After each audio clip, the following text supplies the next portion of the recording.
Bé, benvingudes i benvinguts a la seu de la Universitat d'Alacant. Avui tenim el plaer de tenir amb nosaltres una vegada més, perquè alguna vegada l'hem tingut per aquí, a Joan Francesc Mira, al qual dono les gràcies.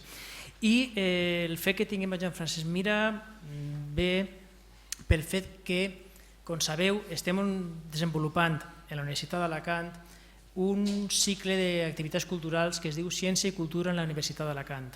Aquest cicle de Ciència i Cultura en la Universitat d'Alacant el vam començar a fer per diversos motius, però bàsicament perquè enguany, com sabeu, és l'any del sol i l'any de la llum.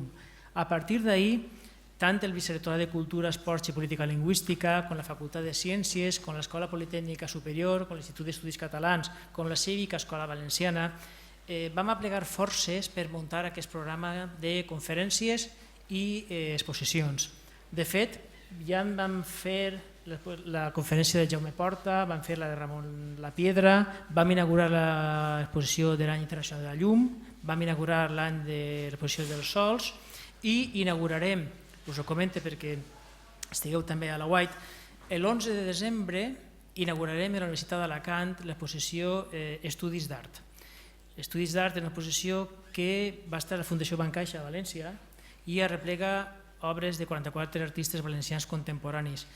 A les 11 del matí, a les 12 del matí hi ha una conferència de Martí Domínguez sobre la llum en la pintura que tanca el cicle de conferències i d'activitats i a les 12 inaugurarem l'exposició Estudis d'Art al Museu de la Universitat d'Alacant.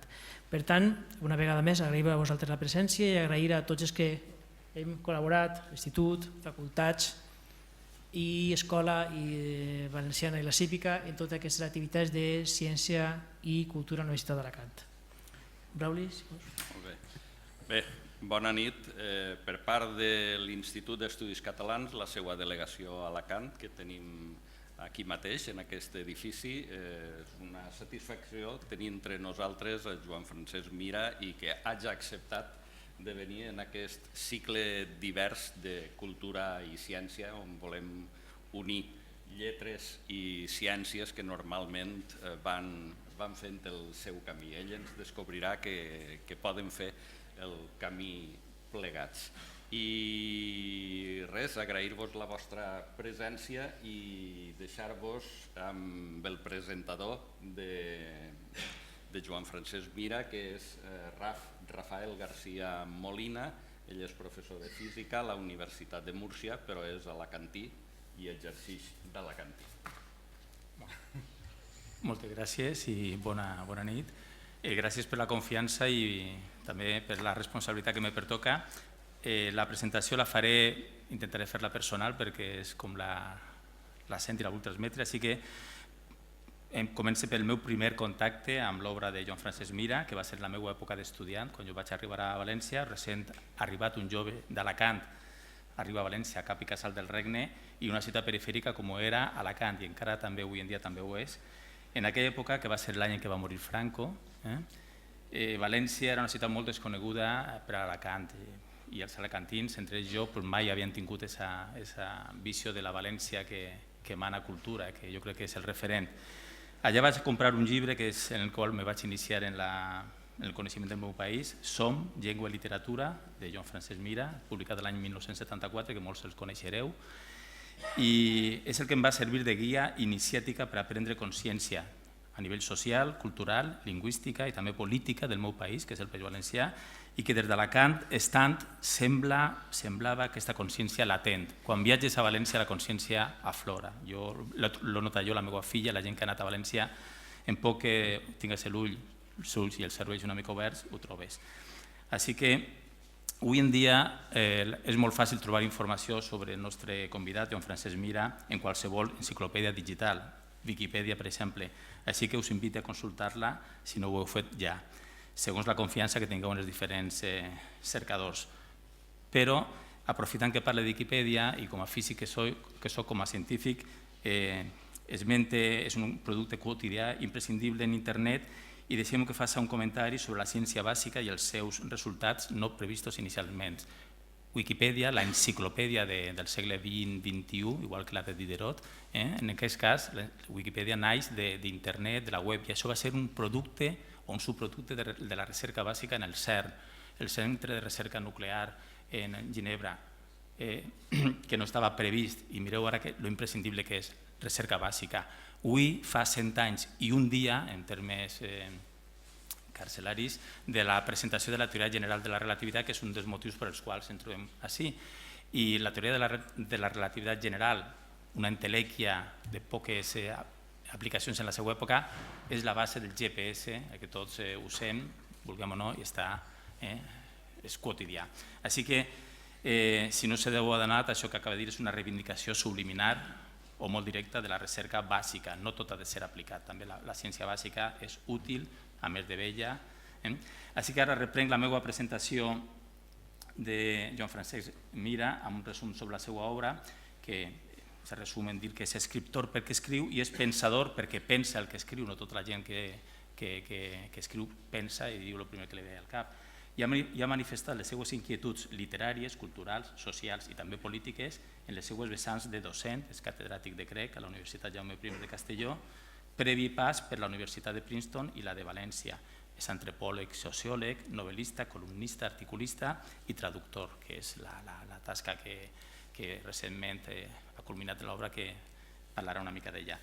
Jo, des del meu punt de vista, en la galeria de valencians il·lustres que han contribuït a cisellar la personalitat en tantíssims aspectes socials, culturals i lingüístics dels valencians, moltíssims valencians, jo penso que Joan Francesc Mira ocupa un lloc per mèrits propis entre referents tan destacats personalment com Manuel Sánchez Guarner, Joan Fuster, Enric Valor, Ovidi Montllor, Andreu Alfaro, Raimon, Manuel Boix o Altall. Són els que m'han cisellat a mi la meva forma d'entendre el meu país. La tria és personal però ben representativa, així que disculpeu si m'he deixat alguna persona al tinter. Amb totes les persones i grups que he mencionat, esmentat abans, comparteix el discutible honor d'haver sigut menystingut per les autoritats valencianes locals dels darrers anys. Esperem que el desgreuge no tardi molt en desfer-se. L'obra de Joan Francesc Mira traspua l'enamorament, si se'm permet aquesta expressió, per les cultures hel·lenística i llatina. És la base d'on vivim. I la ciència també ocupa un lloc als seus escrits, com a activitat humana que és. Jo recordo gratament un article seu a la columna del Temps, no l'he pogut trobar, on parlava de l'absurda dicotomia entre humanitats i ciències i feia l'esment de que les ciències i les humanitats que són activitats humanes, amb dues, no són divines, per tant, tots no cal separar-nos. I també un altre detall que trobo que cal reconèixer i agrair en l'obra de Joan Francesc Mira és la reivindicació de l'ús correcte i acurat del llenguatge, que també comparteix. Les coses s'han de fer bé perquè costa el mateix esforç i al final el que queda és l'obra ben feta. I també em ve a la memòria un altre article seu on parlava d'un autor, no sé si me recordaré, que des del llit mortuori o en una situació similar va enviar una nota corregint un escrit on havia usat una paraula que no pertocava. Són detalls de jo vull fer les coses bé, que s'hagin de fer bé. Joan Francesc Mira és president d'Acció Cultural del País Valencià des del 2012, ja abans ho havia sigut el període 92 a 99, i és membre de l'Institut d'Estudis Catalans, que és l'entitat, la delegació d'Alacant, que organitza aquest acte amb la seu de la Universitat d'Alacant. Ha rebut nombrosos premis per la seva trajectòria global, la Creu de Sant Jordi l'any 91, el Premi d'Honor de les Lletres Catalanes l'any 2004, i per les seues obres particulars concretes, entre ells el Premi Nacional de Traducció l'any 2001, pel seu magnífic treball en la Divina Comèdia de Dante Alighieri, en el qual s'ha de destacar la fluïdesa narrativa, tot i que es tracta d'una obra en vers, que pense que és el que més esforç costa en aquests casos. Amb aquest llibre està relacionada la seva conferència d'avui titulada El Sol i les esferes celestials, camins de llum de Dante al paradís. Així que arribats a aquest punt, jo fa silenci i us deixo que gaudiu la paraula de Joan Francesc Mira.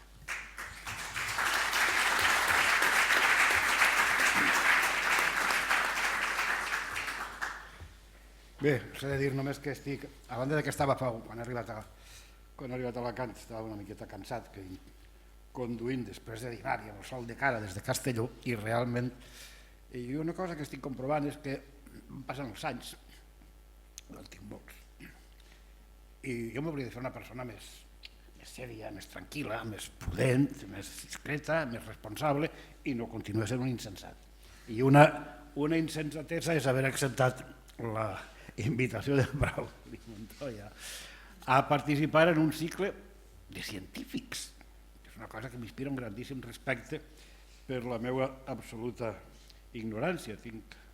Comença perquè tinc una filla que és neurobiòloga molecular i ha passat mitja vida rodant per als centres d'investigació més importants del món, des del Karolinska Institut a Estocolm fins a San Diego, Califòrnia, i ara dirigeix un laboratori i fa unes coses raríssimes, que és un dels punts màxims de la ciència, la neurobiologia, això del cervell i el pensament, la consciència, tot això, que punyetes és? L'estudi d'una neurona miserable, pot haver centenars d'equips científics estudiant com funciona això i encara no ho saben.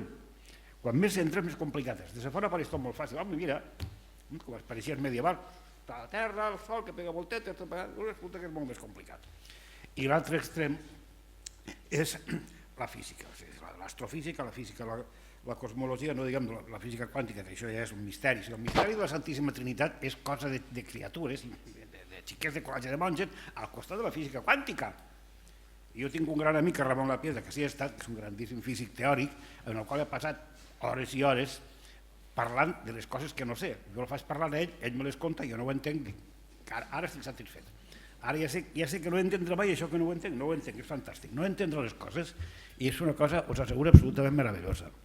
Home, no, per exemple, que te diré jo no me puc posar a escriure una obra en xina perquè això no ho entenc. Però aquestes coses, des d'aspectes més abstrusos de la filologia, de la filosofia o de la ciència o de la física, i li dic al meu amic Ramon Lapiedra que la física actual, això que feu vosaltres, això és l'autèntica metafísica.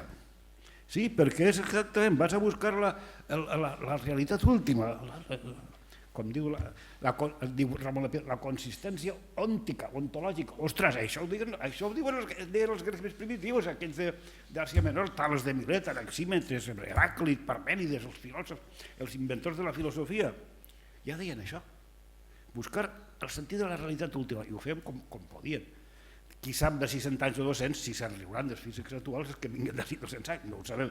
Suposa que no, perquè són una gent molt sèria, ja ho heu vist, a més molt responsables, que diuen una cosa important, que les coses s'han de fer bé. Ells, els físics, o els químics, o els biòlegs, no tenen més remei que fer-les bé, perquè si no les fan bé, la cosa... Però resulta que els escriptors, la immensa majoria no les fan molt bé, francament. Això, l'ús, la màxima correcció del llenguatge, etc. Però si m'enrotllo parlant d'això no parlarem del tema d'avui. Bé, la meva primera irresponsabilitat ha sigut fer aquest viatge que he fet avui, però la bàsica era haver acceptat aquesta invitació a parlar d'una cosa que és una miqueta... no sé com dir-ho. A mi quan parlo en públic m'agrada allò que se diu, i vaig a utilitzar una expressió absolutament vulgar, entretindre el personal. L'audiència, ja que han vingut, mereixen, com a mínim, no avorrir-se. La majoria dels conferenciants tampoc ho fan, això, el seu rotllo, i la gent s'avorreix mortalment. Per això jo no vaig a cap conferència excepte les que he de fer jo. Però avui ho tindré difícil, ho tindré difícil. Bé, el que vaig a fer, ja ho sabeu, la part més general anirà al principi i després aniré a fer uns comentaris sobre tota aquella pujada, l'ascensió de Dante per les esferes celestials. I què passa amb la llum? És que resulta que la llum, que en algun moment Dante identifica en certa manera amb l'amor en el sentit universal, o sigui, l'atracció, inclús en el sentit de Plató, l'atracció general, no dic que ells comprendreu que els grecs o els filòsofs o escriptors medievals o filòsofs no coneixien la gravitació universal, i no havien arribat encara, després. Però tenien unes idees molt curioses sobre el funcionament del conjunt de l'univers i sobre allò que per a Plató i després per a una part del platonisme medieval, en la qual marginalment participa Dante, era l'amor entès com a atracció. Recordeu que l'últim vers de la Divina Comèdia, els tres parts, l'infern, el purgatori i el paradís, acaben amb la mateixa paraula, les estrelles. I l'últim vers de tots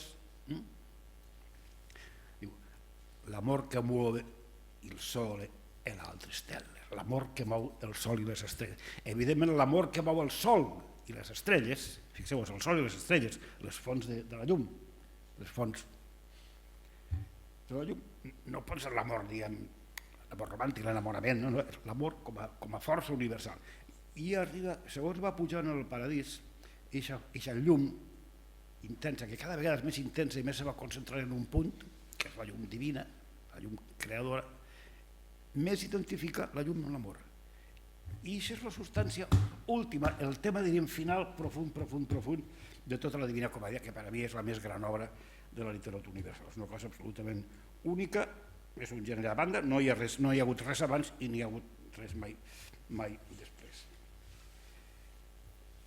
Com sabeu, la comèdia, lo de divina ho van posar després perquè pensaven que era tan sublim que li diuen Divina Comèdia, però originalment se deia comèdia, que comèdia en el llenguatge de la literatura medieval i encara renaixentista volia dir una obra que no és tragèdia, que acaba bé. Això és una comèdia. La tragèdia i la comèdia acaba bé. Però ara diríem novel·la. És una novel·la en vers, però en definitiva és una novel·la. Bé, hi ha tres esferes, diríem tres parts. Una és l'infern, el purgatori i el paradís. L'infern és el món sense llum. Una gran característica de l'infern és la falta de llum. La falta de llum. Des que entra ho veu tot fosc. El purgatori és la llum natural. El purgatori està, després us ho explicaré perquè és molt bonic, està en les antípodes. Alerta, estos filòsofs i companyia medievals, no com la gent sempre pensava que els grecs també se pensaven que la Terra era plana. No, ja sabien que la Terra era redona. I nosaltres vivim a l'hemisferi nord i a l'hemisferi sud, les antípodes, és aigua, és tot aigua. Tot aigua és un oceà, i així com l'infern és com un embut que baixa cap a baix fins al centre de la Terra, a l'altra banda hi ha una gran muntanya, enmig de la mar. Aquesta muntanya és el purgatori. Doncs vas pujant pel purgatori i allí apareix la llum solar una altra vegada i cada vegada van més il·luminats fins que arriben a dalt del purgatori, que és molt bonic perquè és tots els cercles que van pujant i arriben dalt de la muntanya, immenses, costa dies i dies de pujar, està el paradís terrenal, on apareixerà Beatriu, en una processó com la processó del Corpus, plena de figures al·legòriques, que és una absoluta meravella visual. Vull llegir algun trosset. Però l'infern, per començar, i després, clar, del paradís terrenal ja passa Beatriu, l'agafa i per la seva pròpia, diríem, pel seu propi impuls, Dante va darrere i pugen cap al paradís, no el paradís terrenal, sinó el paradís celestial, i van pujant cada vegada més per les esferes. Ara ho anirem explicant si tenim temps. Bé, l'infern ja vos he dit que és el regne de la foscor. Ell ens diu e venyo in parte dove non c'è luce, vinca unes parts on no n'hi ha llum. I diu, vaig fosca, font dels foscos, contínuament parla de la foscor, oscura, profunda, era nebulosa. Algun verset que editaré més fàcil el llegiré tal qual que l'entendreu, els altres ja. I per molt que mirava cap a baix no es ve res. I diu, el cieco mondo, el món sec, el món que tu no veus. Només hi ha una miqueta de lluentor per algun riu de sang d'aquells que brilla, els inferns, els trossos que hi ha, les fogueres dels inferns, tot això.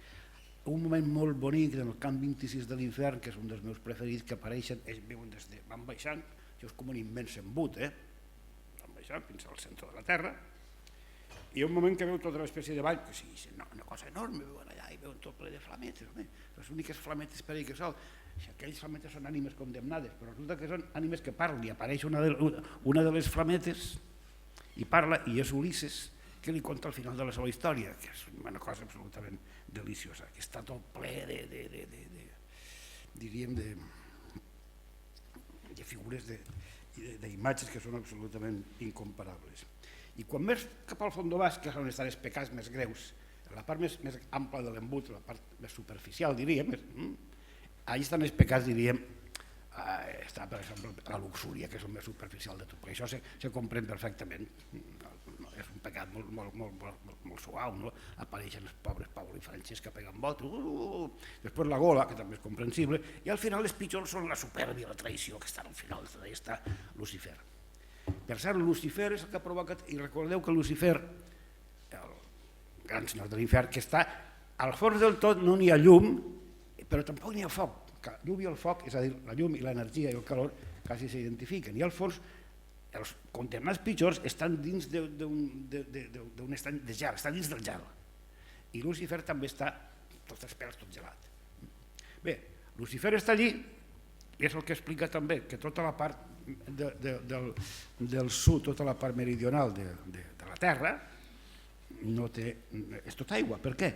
Perquè Lucifer era un dels grans àngels, dels que estaven prop de Déu, Lucifer, el nom de ti, que portava la llum, és portador de la llum, i se rebel·la, vol ser tan important com Déu, clar, el precipita, i cau de tal manera que del cop que pega, com aquells meteorits que van caure, del cop que pega fa un embut enorme, però a més d'això les aigües li fugen, les terres superficials fugen, se'n van totes cap al nord i formen l'hemisferi habitat, que és la Terra.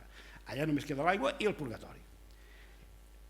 Dante i Virgili que el guia, quan arriben al fons de tot, van baixant fent una espècie d'espeleologia al revés, una espècie de canals subterranis, que arriba a un punt que diu, ostres, ara anem cap a dalt o cap a baix? I Virgili diu, no, és que ara estem eixint per l'altre costat, per tant, el que abans era cap a baix ara és cap a dalt, no?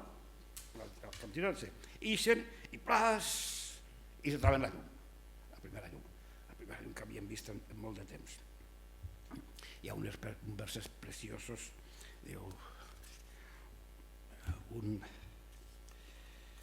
dolce color d'oriental zafiro, un dolç color de zafiro oriental. El primer que veuen és un color dolç, com d'un zafir. Comencen a aparèixer imatges de pedres precioses, diferents tipus de llum que van reflectint-se, i ja torna a recuperar l'alegria. Per què? Perquè ja n'hi ha llum. Han eixit de la foscor que també és la foscor de l'ànima, la foscor de la vida, etc.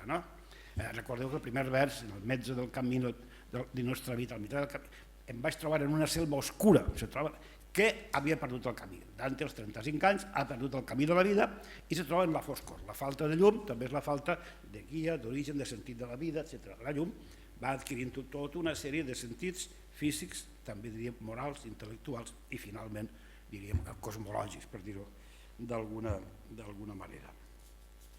El resultat, per exemple, allí dins és que quan comença a pujar, naturalment veu tota una sèrie d'ànimes que estan al purgatori, però que passa una cosa, més d'una vegada li diuen, ostres, es miren i Dante mateix se mira, clar, ell com que està allà en forma, en el cos, projecta ombra, quan eix el sol se dona compte que ell continua projectant ombra, perquè li està pegant la llum en un cos.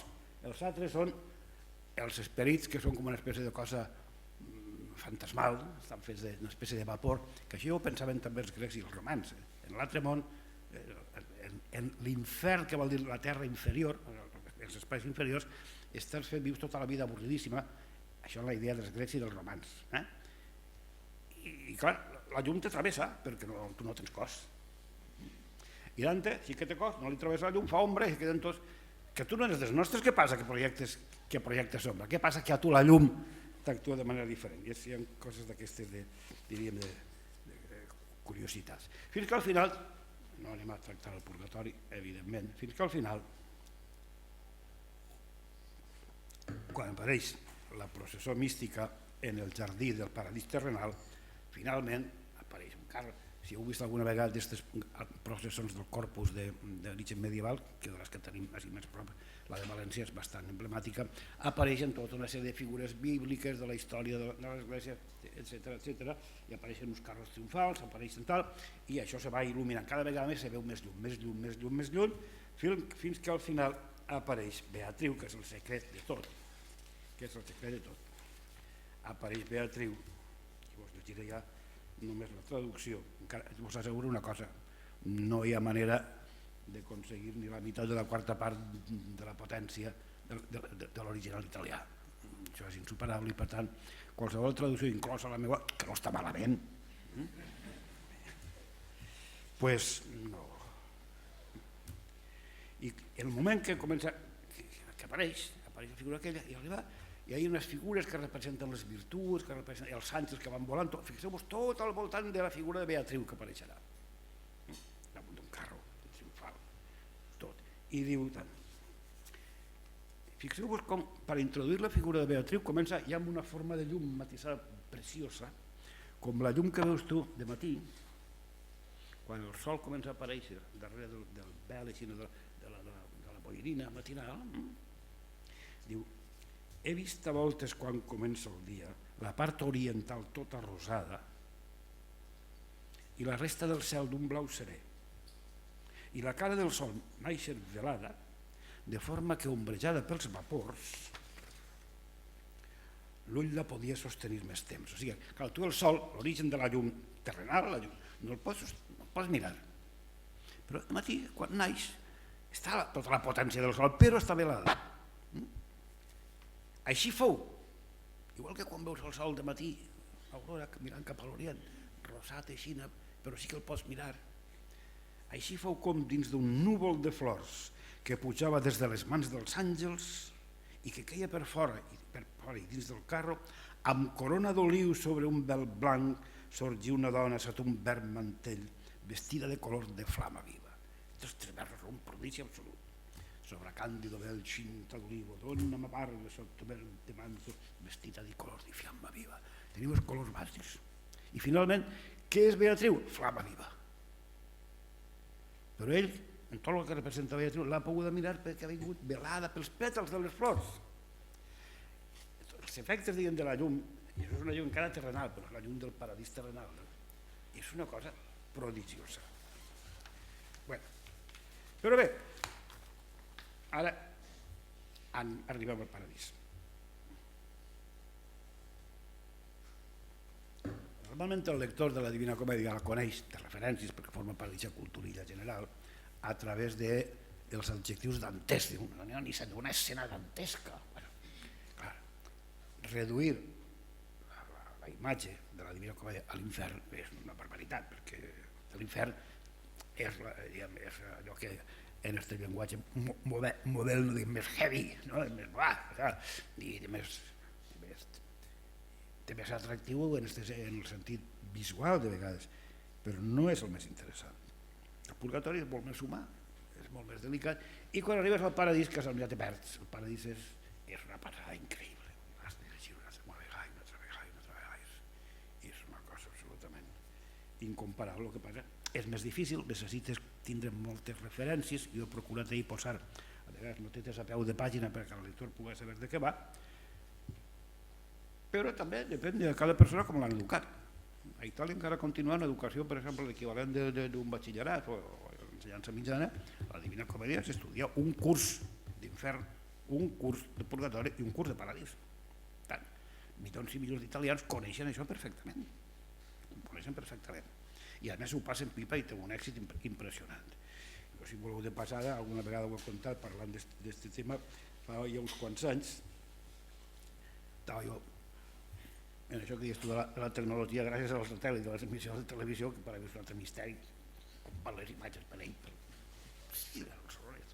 Bé, doncs estava mirant la televisió italiana, la Rai 1, que és la televisió.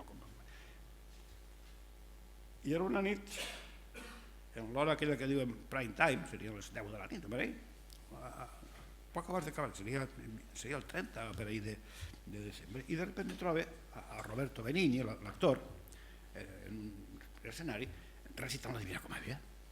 A la Divina Comèdia fan recitals públics, omplen els estadis, omplen el camp de futbol, i van 50.000 persones a escoltar recitar la Divina Comèdia. Bé, estava Roberto Benigni, i estava recitant, al final tocarem, l'últim cant del Paradiso, és l'últim cant de la comèdia, que és la contemplació ja de la llum divina i del misteri lluminós de la Trinitat. I és el més difícil de lo més difícil. Jo vaig pensar que aquesta gent de la RAI estan tocats al peral. Un dia com este, dies de festa, a l'hora de màxima audiència, la recitació de l'últim cant del Paradiso s'ha de tindre castanyes. Tan bojos, que no quedarà ningú. L'endemà, també gràcies a aquesta cosa que es diu l'internet, que és una història que han inventat els físics, tampoc no sé com va. Per a mi és un misteri absolut que tu aprentes una tecla i apareix la lletra A. Mira, el més elemental. Com ho fan? No m'ho ha aconseguit explicar ningú, de manera que jo ho entenga. Bé, agarro el diari italià, el Corriere della Sera o la República, no sé què, i comentava això. Allò havia tingut, no sé si eren 12 o 14 milions d'espectadors. Més que una final d'una Copa d'Europa de futbol que participara el Milan o l'Inter de Milà. Després parlem dels italians, clar.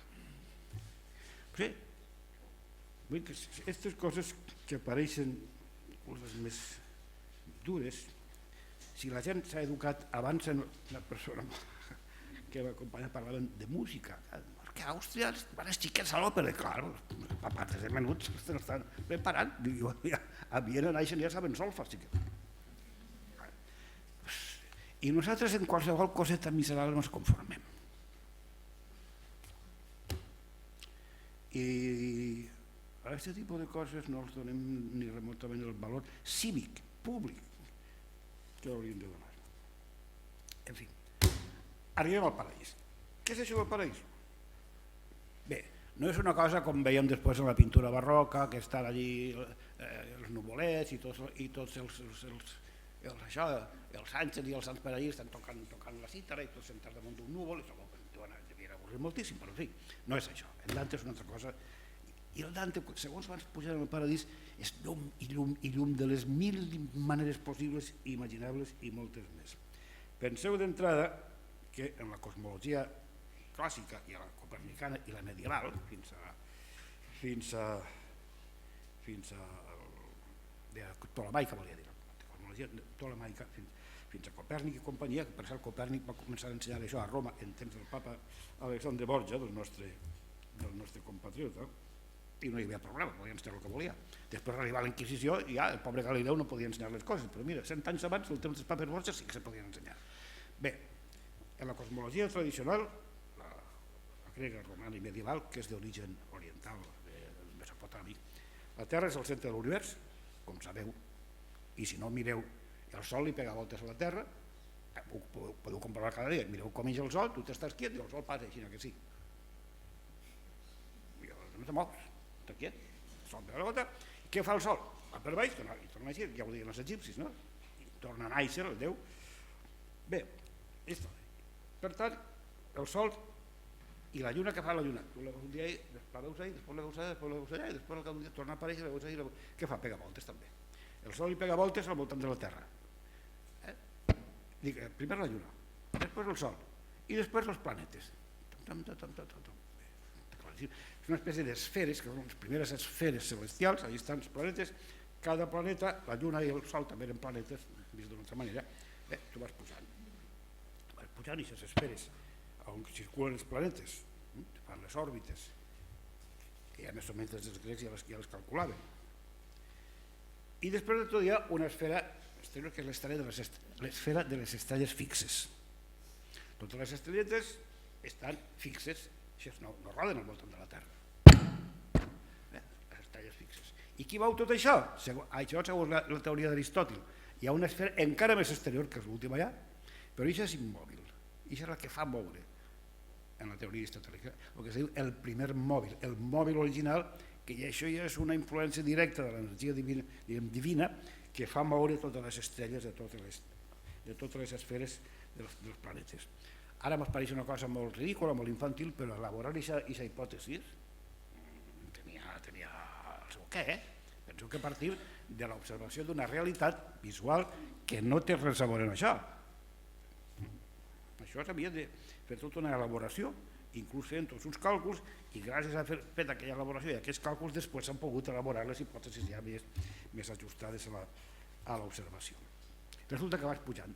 I després, per damunt de tot, i això és una fantasia d'origen inclús oriental, però que Dantes el que va elaborar així, està el que diu l'empiri, que en realitat és la paraula una grega, empyrion, que vol dir el lloc del foc, de la llum. I allí l'autèntic paradís està allí. No són les esferes, sinó és l'empiri, el cel. Quan Dante va pujar acompanyat de Beatriu, que se l'emporta des del paradís terrenal, se l'emporta cap amunt, a cada esfera dels planetes ve algun representant de l'esfera corresponent que baixa de l'empiri com si habitara allí i fa una explicació. Van pujant i allà dalt estan tots. Li fan aquest favor a Dante, imagineu si ell se pensava que era important, que com anava acompanyat de Beatriu, que és la reina del mambo, però una cosa impressionant, Beatriu quasi tan important com la Mare de Déu.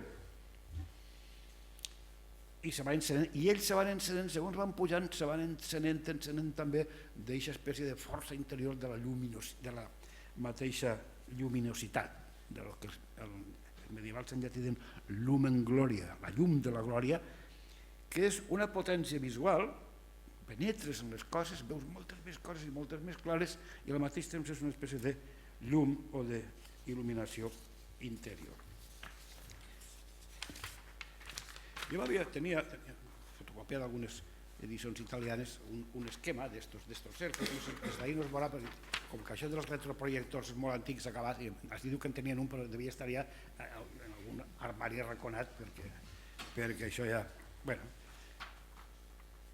van baixant els diferents... A cada esfera dels planetes correspon també la controla un àngel, però un àngel entès en el sentit no únicament aquella imatge de l'àngel que va en una camisola i unes aletes va volant, sinó en el sentit també d'una potència celestial. Recordeu que hi havia diferents cors angèlics que estan al voltant de Déu allà dalt. Anem a veure.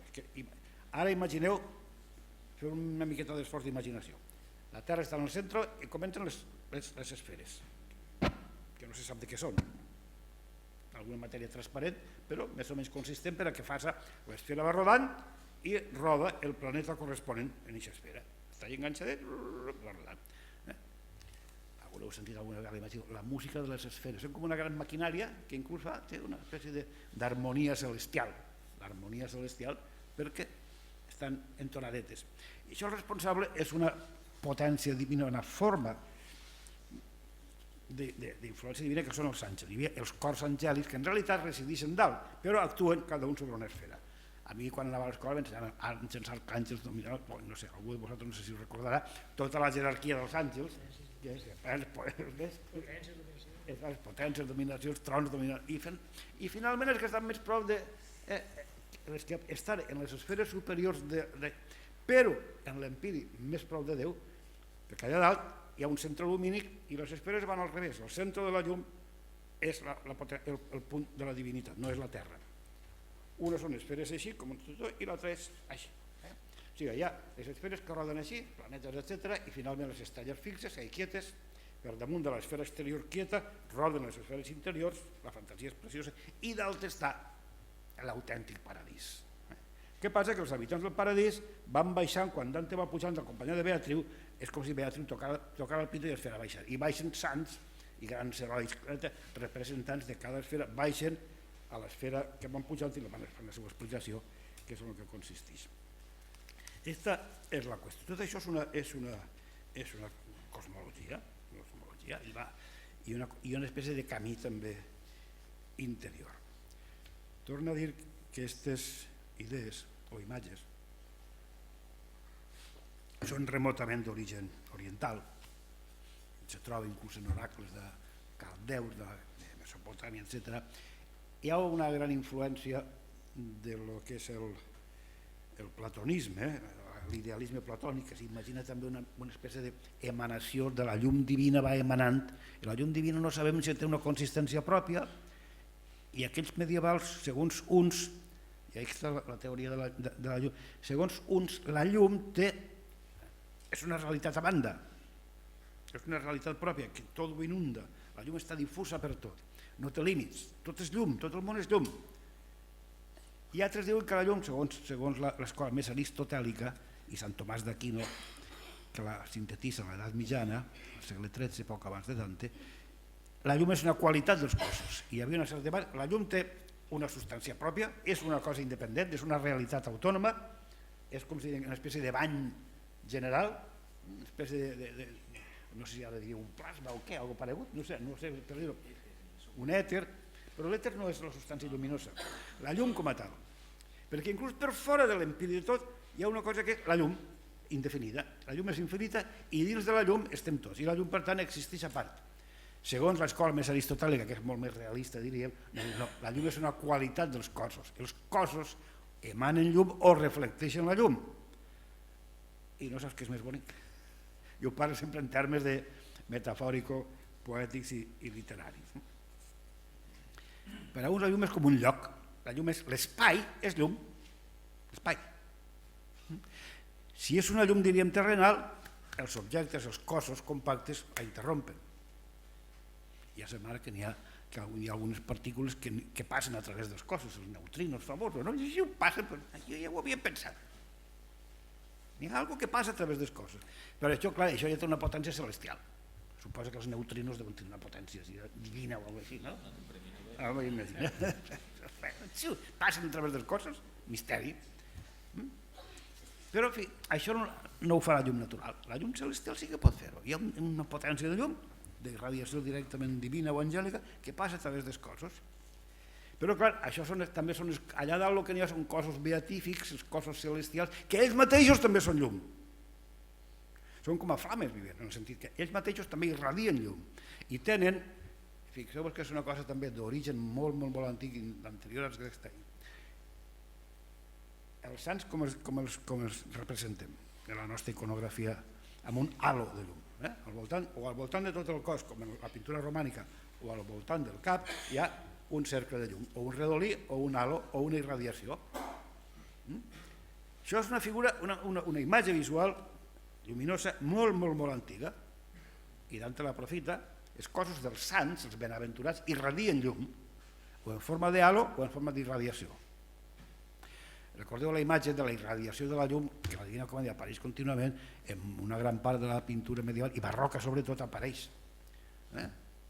Alguns d'una manera plàstica, o quan s'elabora a partir del segle III i sobretot del IV, després d'aquí tota la doctrina de la Trinitat, que és molt complicada, com sabeu perfectament, 3 persones, un sol Déu, però clar, la font de la irradiació, de la llum, d'influència, la plasmació visual, diríem, del que és l'esperit, en llatí spiritus és el mateix que pneuma en grec, que vol dir és l'exhalació.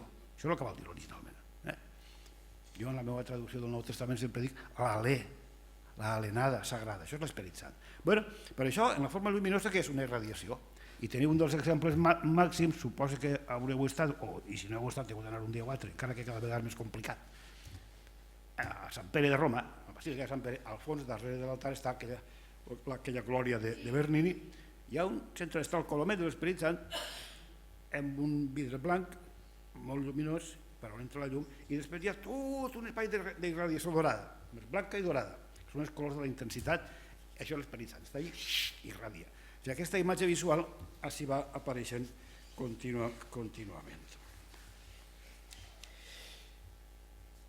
I resulta que finalment hi ha una espècie de quasi de mescla entre la tradició d'Aristòtil i la de Plató. Hi ha un vers preciós del Dante que quan parla que segons arribes dalt a l'empiri, l'empíreo en castellà i en italià, és a dir, que ve del grec, pur és el foc, d'ahir ve des de la pirita fins a la pirotècnia, i l'empírio no és el que està inflamat, el que està contínuament és un foc encès, no un foc en el sentit material, evidentment, un foc en el sentit de la intensitat de llum i de calor interior. Allí, en el punt de tota aquella espècie de cercle de lluminositat creixent, en el punt hi ha un punt infinitament potent i lluminós que és en realitat una representació de Déu.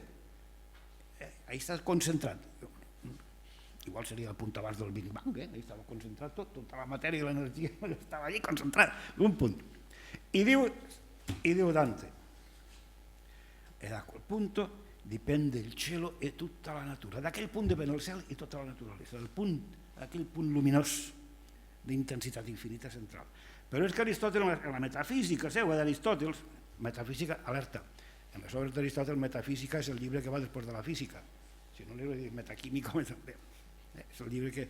Bé, la metafísica, que en realitat és l'espècie de cosmologia, diu, de tal principi depèn el cel i la naturalesa.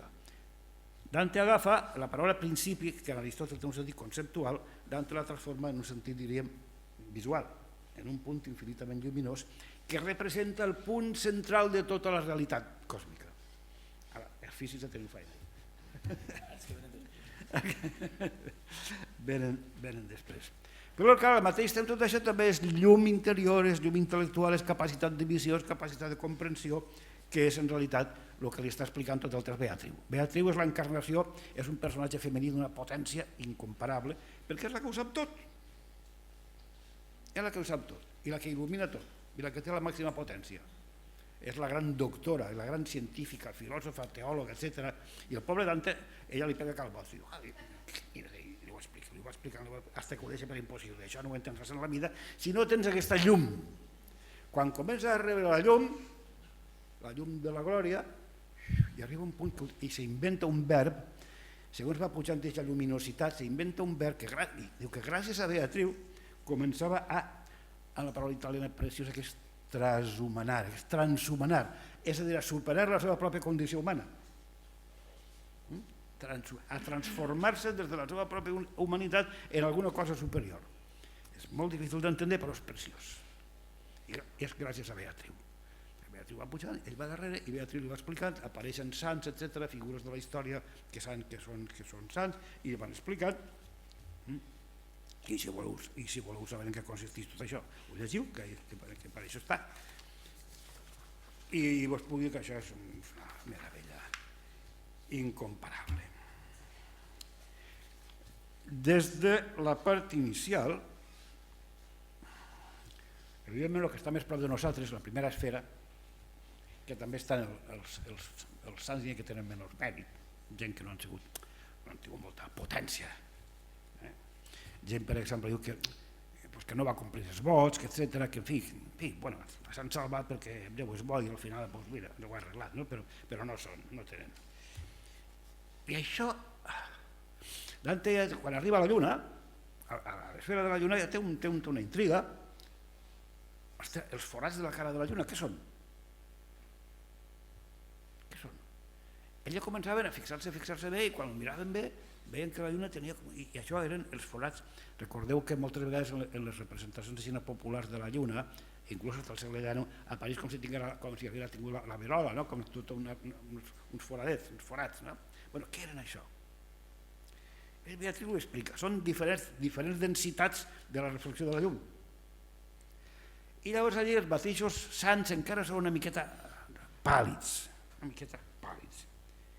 I té un... perquè... A veure si la pesta us havia buscat. Aquí pot ser un bolí de paper, si el trobo. Això és la lluna, estem encara a la lluna, per tant la llum encara és pàl·lida i veu cares, però les cares també no tenen molta lluentor, encara no brillen com brillen cada vegada. La intensitat lluminosa de les cares que n'hi ha allí, els personatges que apareixen allí.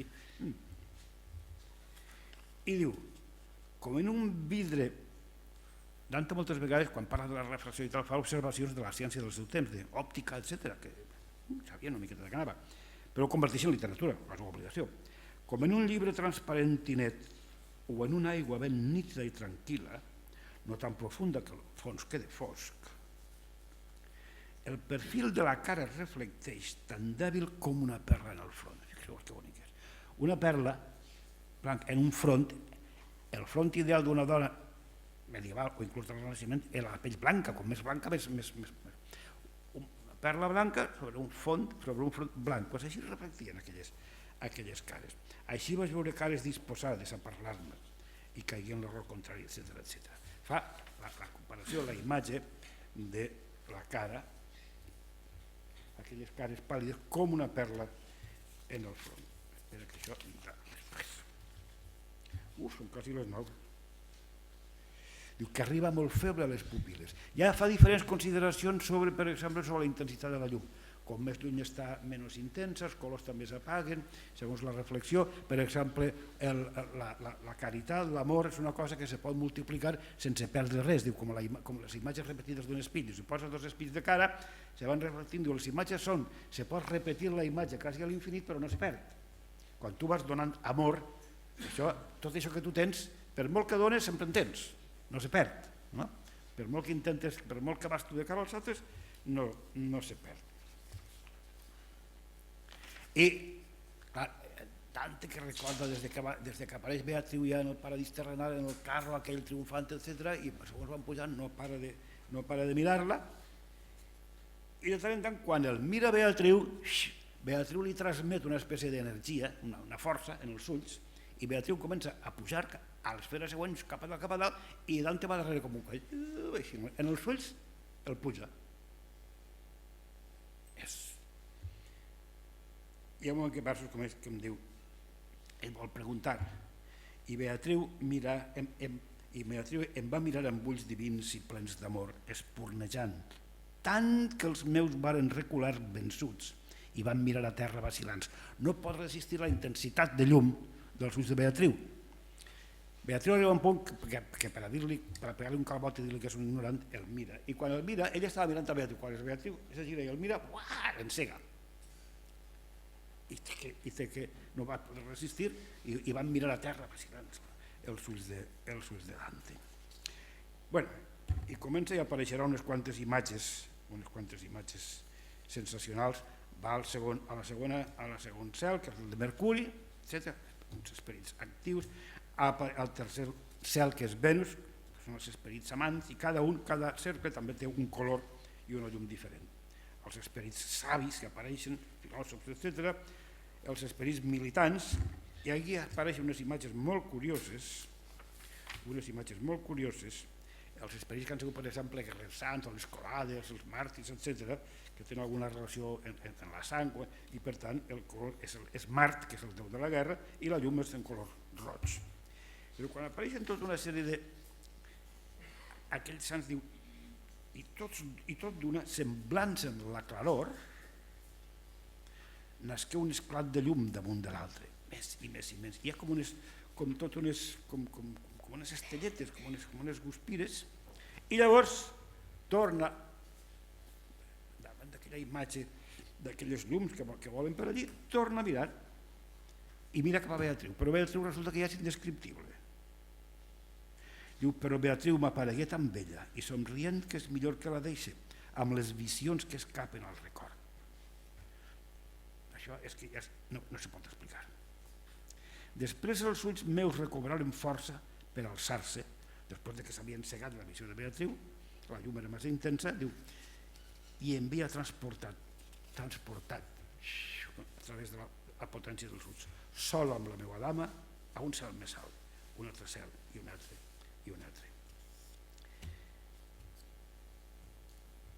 I ara, si voleu una imatge d'estes, per exemple, al sisè cel, que és el de Júpiter, tenim encara uns minutets o hem de tancar la casa?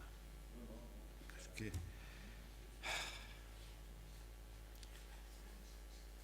el cel de Saturn...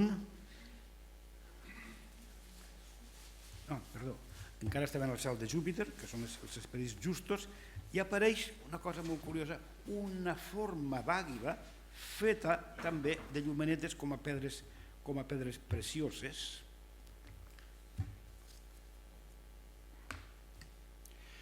Quan aquell que il·lumina tot el món, ara fa unes comparacions que és el cel, com el sol, però el sol és com la divinitat, ha baixat tant per l'hemisferi nostre que el dia es consumeix per tot arreu, el cel, que abans només treia llum d'ell, de sobte es fa visible una altra volta, i amb moltes llums que són resplendor d'una vaig recordar aquell canvi del cel quan el signe del món i dels seus caps amb el bec beneït queda en silenci. Les figures d'aquelles s'han format com una àguila, i aquella àguila resulta que parla, li va que li canta li ix per tot el coll una cançó a l'àguila, i l'àguila està feta d'una espècie de pedres precioses, lluents, lluminoses, brillantíssimes, que són sants. Ja la fantasia no pot arribar més lluny. Diu, o dolç amor que et vesteixes de riure, que ardent semblaves en aquells flaviols, en aquelles flautes, diríem, que bufaven només pensaments sants, quan les gemmes precioses i brillants en què es veien enjoiat el llum sisè, van acabar les músiques angèliques, etc. Tot són les gemmes, les pedres precioses, que són representació de les ànimes i dels sants d'este cercle, formen una àguila i l'àguila parla i canta. Ja no ha arribat la imaginació fins a l'extrem. Més amunt, quan arriben a les estrelles fixes, ja que és al final de la part més natural, encara el fulgor augmenta. I hi ha la primera visió, ja fora de les esferes dels planetes, la primera visió que té remota encara de Crist i la Mare de Déu.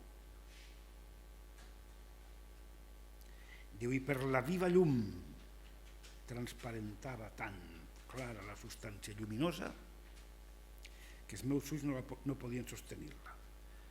Quan arriba la imatge de Crist i la Mare de Déu, fixa't,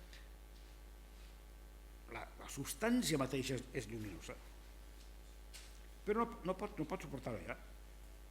I llavors Beatriu que es consideren la síntesi de tot això, i li diu, oh, per a que veges, si me mires a mi és com si ho hagués vist tot.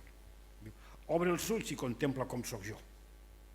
Diu, Beatriu, adante, perquè així has vist coses que t'han donat el poder de sostenir ja el meu riure. Ostres, què és el riure de Beatriu? Que quan arriba Dante cap al final, quan veu lluny la figura de Crist i de la Mare de Déu i aquella substància lluminosa que les supera totes i que és transparenta, la síntesi de tot allò que està, del paradís que està pujant és Beatriu. Diu, tu mira'm a mi, diu, perquè ara ja has adquirit tota la visió intensa divina, t'han fet capaç de sostindre el meu riure.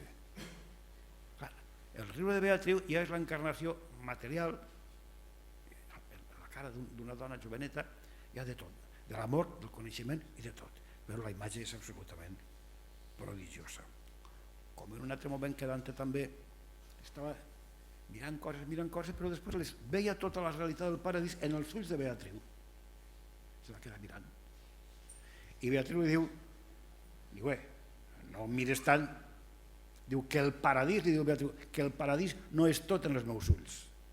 Diu, vale, en els meus ulls hi ha una gran part del paradís, però no tot, també tens altres coses que mirar. Aquesta concentració de la potència lumínica, del valor de la llum, de la transparència, de la irradiació, de l'energia, tota aquesta energia còsmica cada vegada superior i cada vegada més lluminosa, en els ulls de Beatriu, per a mi és de les coses més prodigioses que hi ha en la història de la literatura, que ja arriba a un punt que això, la mateixa figura de Beatriu no es pot comparar en res.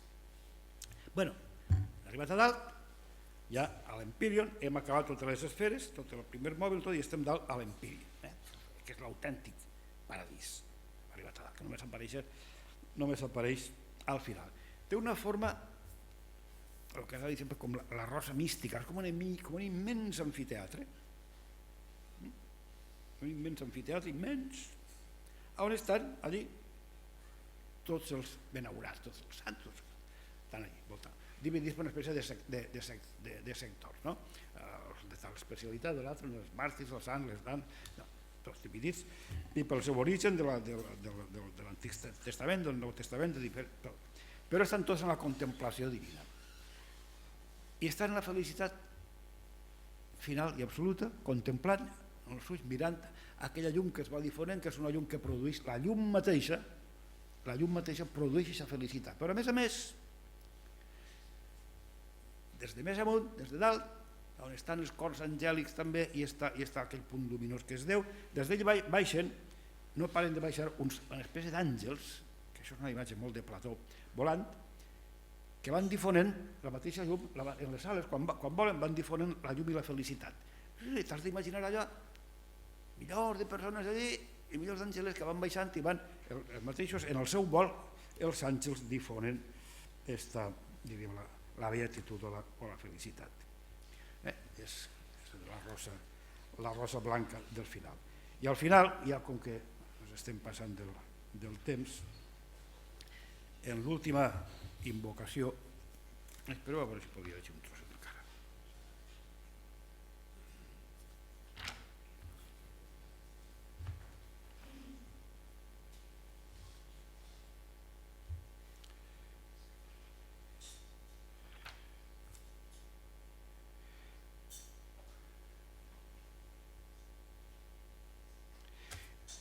Inventa paraules.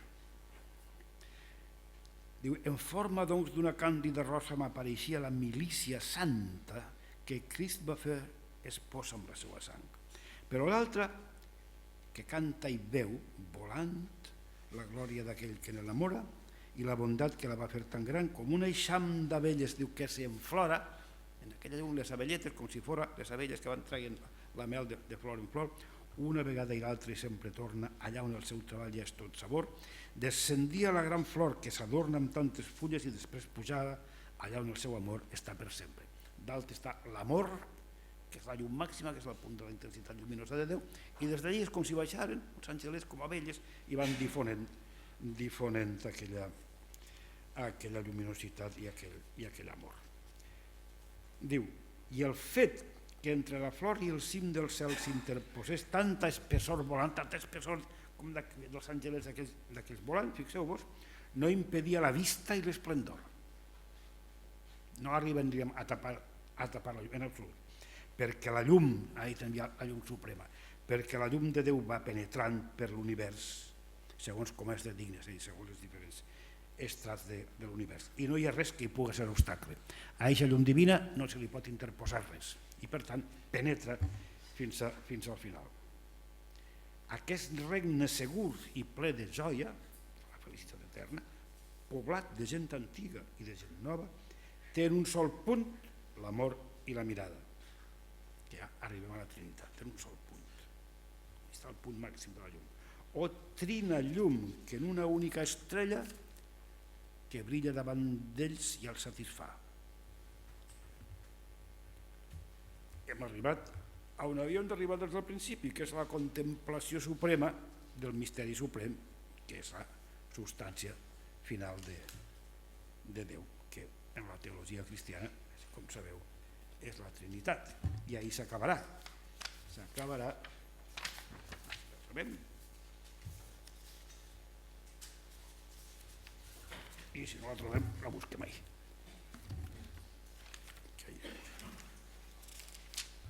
S'acaba. Dante se queda i bé, per un privilegi extraordinari arriba a veure allò que no es pot veure. La llum, tota aquella llum, l'ha encès per dins, li ha donat tal capacitat de visió, de penetrar aquella profunditat del misteri lluminós, que ho entén, però ho entén d'una manera que és inexplicable.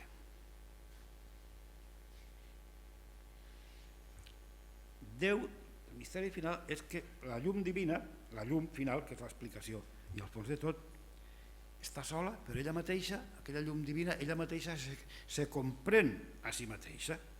I aquesta comprensió, recordeu que en la teologia cristiana, el que no ho sap no s'entera dels versos.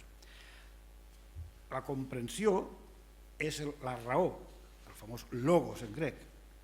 I qui és la raó en la teologia cristiana? Qui és el logos? El fill, la segona persona de la Trinitat.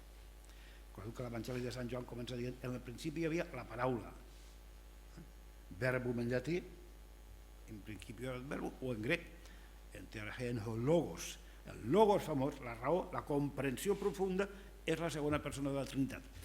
La llum original, com si diguem, és el Déu Pare, però aquesta llum que se comprèn a si mateixa crea una altra persona, que és el logos, o sigui, la raó, o sigui, el fill, en la Trinitat.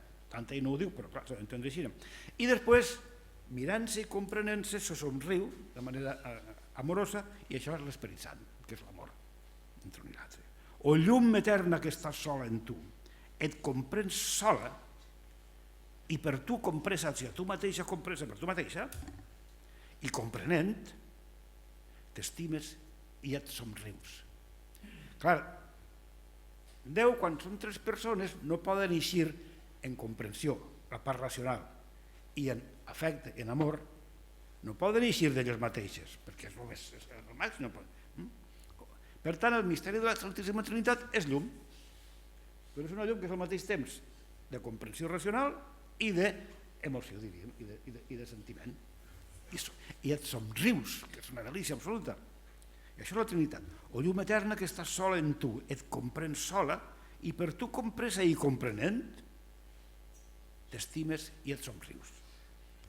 No es pot demanar més. I al final, ara tenim aquesta imatge, i en això acabaré, ell veu un cercle rodant,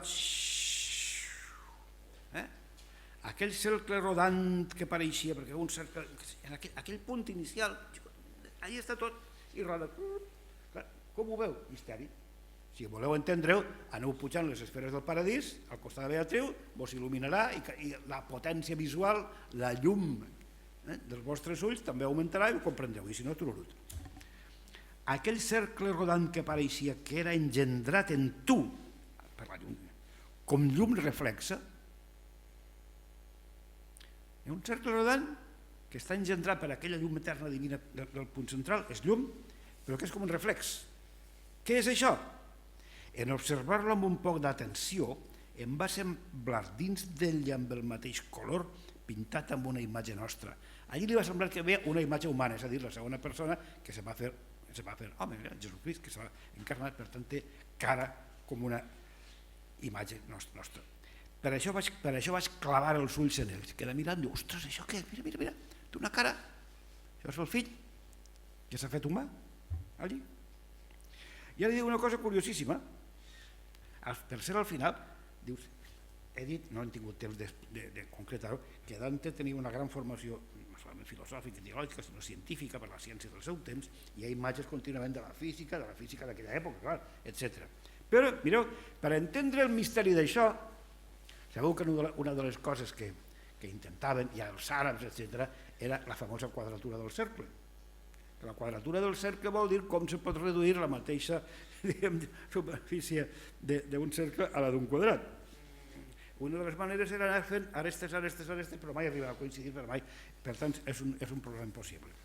Diu, com fa el geòmetre, diu Dante, i estem acabant, són els últims versos, diríem, dels 14.000, com fa el geòmetre quan insisteix a mesurar el cercle i que no troba el principi que cal per molt que hi pense, el gran misteri de la geometria i de la ciència humana, del geòmetre, identificar la superfície d'un cercle i la interior. Tal feia jo amb aquella visió nova. Volia veure com es correspon la imatge al cercle i com troba lloc. És a dir, com una imatge humana d'una persona, que és Crist, se correspon al centre de la llum divina. Diu, però les meves ales no eren prou, jo n'arribava. I com ho entén? Més llum. I em va colpir l'esperit un fulgor on resplendia allò que jo anhelava. És a dir, una flamerada, com si fos un flash, ara ho he entès. Com? Fulgor, purament llum. I al final, així la fantasia fou vençuda i em feia girar ja el desig i la voluntat, el que passa que ho posa en llatí, el velle, el verb i el voler, com la roda uniformement moguda, tornem a la imatge de l'esfera, de la cosmologia. Què és el que el fa girar tot això? Què és? L'amor. L'amor que mou el sol i les estrelles. I ahí s'acaba.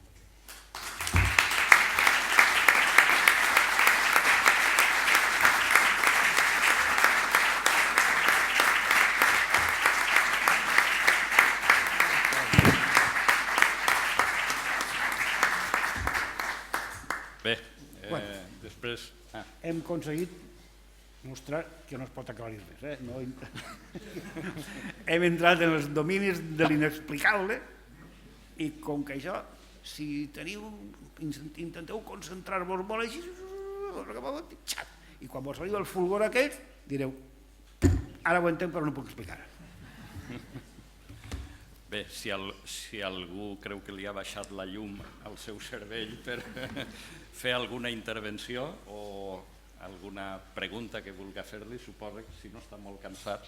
Puc aguantar uns minuts més, però no crec que el personal, no sé, després de tanta luminositat i tants cercles luminosos tirant, tantes esferes celestials i tants resplendors, bé, si algú vol dir alguna cosa, que ho diga, jo faré el que podré. Si algú vol dir... Crec que Rafa volia preguntar-te... Estan en lluerna, digues. No, que a mi la teua conferència ha sigut sobretot evocadora, evocar, i això per a mi és l'interessant, perquè si no la resposta la gent ja diu, se'n va, ja ho sé tot, és evocar i que tenen ganes de llegir el llibre o d'indagar més. Però he pres notes, per curiositat, però una de les coses que has dit sobre els àngels que baixen llançant i escampant llum quasi al final, molts àngels que baixen escampant llum del cel. La rosa mística aquella.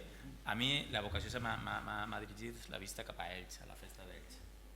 O sigui, el que fan allí no ho sé, però el llançar l'oropèndola és molt visual i molt bonic, s'ompli l'església de llum reflectida en els trossos d'or i és un teatre medieval. Com és natural. És que concorda, evidentment. I Brauli ha fet un altre punt. No és com la rosa mística, que és com si fos un immens anfiteatre, enorme, però la idea de l'àngel que baixa escapant llum, luminositat o pètals luminosos o també, no hem parlat de la part sonora, perquè això toca un altre dia, i cantant, evidentment, i tocant música. Els àngels no solament irradien llum, projecten llum, o transmeten la llum, sinó que a més també canten. també gradient, diríem, tota la part sonora que no l'han tocat avui. Concorda, la concordància, curiosament, en tota la tradició, diríem, cristiana, i més en l'occidental, perquè la tradició iconogràfica de l'Església Oriental, l'Església grega bizantina, és molt més rígida, quasi no evoluciona. Fixeu que aquelles imatges són totes rígides, des de l'època del segle VI, de Justinià i del primer imperi bizantí, que es van posar tots tiesos, l'emperador, l'emperatriu, tota la cort i tots els àngels, i s'han mantingut tiesos ja fins ara. Vas a les esglésies actuals i continuen estant tiesos, no s'han mogut. Per tant, tota aquesta imagineria del moviment, ells no la tenen, però en la imatgeria, diríem, occidental, sí, és això que dius tu. Van d'ací cap allà, volen, baixen, que la Mare de Déu, canten tot allò, tiren pètals. I a mi m'ha vingut la il·luminació de les aparicions marianes que almenys, segons es ha representat el cinema alguna volta, al Lourdes o això, una il·luminació que quasi encega els presents. Naturalment. I això és d'origen també molt antic, perquè hi ha imatges. Això és d'origen de les religions bàsicament mesopotàmiques i perses, aquest tipus d'imatges de la lluminositat, i apareix, per exemple, la idea de la llum divina com algo més que llum i que t'envolta. Hi ha una frase diríem explícita, una imatge en un vers, que ara no recordo exactament com és, que Dante el replega del Nou Testament, que com sabeu també vaig prendre la molèstia de fer una traducció del grec en un llenguatge literari assequible actual, veiem que Saul, que perseguia els cristians i se'n va a Damasc, el famós camí de Damasc, a organitzar allà la persecució dels postcristians que n'hi havia. Ja va a cavall, i xaf, li apareix una llum, i el tira del cavall. La llum el tira, la llum té potència, té energia, el tira del cavall i el circumfulgi, diu en llatí. O sigui, va quedar, aquesta llum el va envoltar i va ser resplendent per al seu voltant, que és molt difícil de traduir això. I Dante l'utilitza, aquesta imatge. Ha canviat l'esquema, la llum que ha vingut, la llum divina, l'envolta, circumfulgi, i el tira del cavall. La llum és la que el tira. Aquesta combinació, això els físics podeu divertir-vos un rato, que ja tenien els antics i que tenien els antics claríssimament, de la combinació, no dic que foren el mateix, però que tenen de la llum en l'energia. La llum en si mateixa és energia, té energia. De fet, el principi creador de tot, el que emana tota l'energia és llum, i així no acabaríem mai. I fins i tot Raimon, quan cantava el vent, que deia que anava buscant la llum. Bé, una cosa que has dit abans, tu t'imagines una aparició de la Mare de Déu fosca? La Mare de Déu encara és tota fosca en l'ombra, això és molt subterrani. Però és una tradició que s'ha desenvolupat molt en el cristianisme. No totes les religions ho tenen, ni molt menys. L'hinduisme no té aquest tipus d'imatgeria, ni el budisme tampoc. El budisme, de vegades, Buda, perquè és l'il·luminat, però és una il·luminació que és purament interior. No hi ha una font divina de la llum. La il·luminació és purament interior. En Buda, la reflexió, la meditació, és el que t'il·lumina per dins. I per tant, Buda, que és la màxima expressió de la il·luminació humana, sí que pot emetre una certa lluminositat simbòlica, però no té res a veure en tots aquests, per dir-ho així, imatges lluminoses que hem anat esquematitzant, perquè només desenvolupar-lo és molt més llarg i molt més ric. No voleu aprofitar l'ocasió perquè jo que aquestes ocasions que són úniques no cal deixar-les passar. No? I si no, dic jo una altra cosa més que també sobre el que has dit, lo de Beatriu, quan Beatriu il·lumina en els seus ulls, en la seva mirada, il·lumina a Dante. Això era una teoria de física que hi havia antiga, que era l'ull emetia rajos de llum per a captar la imatge. No sé si està relacionat o no, però nosaltres en començar els estudis d'òptica ens diuen els egipcis i en època abans que se coneguera realment la naturalesa de que són els cossos com emanen llum. També m'ha evocat aquesta imatge quan jo estudiava de que una de les teories primeres no desenvolupades, que eren els ulls els que llançaven el llamp, captaven la imatge i te la... Això va una miqueta, per això són teories que depenen que ha sigut una tradició inclús de de les potències preternaturals o supernaturals, però no divines. L'ull, d'ahir per exemple el mal d'ull, l'ull té una potència que si te mira de mala manera te pot provocar un mal, perquè té una... Però això no és la imatge. En el cas de Beatriu és la llum reflexa. Beatriu reflecteix, ella no produeix la llum, reflecteix la llum divina, per això té tanta força, per això té tota l'energia. Com ella ja ha passat per tot aquest procés, diríem, d'elevació en què participa d'aquesta energia i d'aquesta lluminositat divina, els seus ulls, Dante ho diu diverses vegades, no se pot resistir, no solament això, sinó que tenen energia. La força, la imatge que tenim nosaltres, la força dels ulls, la força de la mirada, en aquest cas és una força real, una força física. És una força que ahí està tota la meravella de l'imaginari del paradís, que és exactament el contrari de l'infern, com és natural. Però en fi, un altre dia més.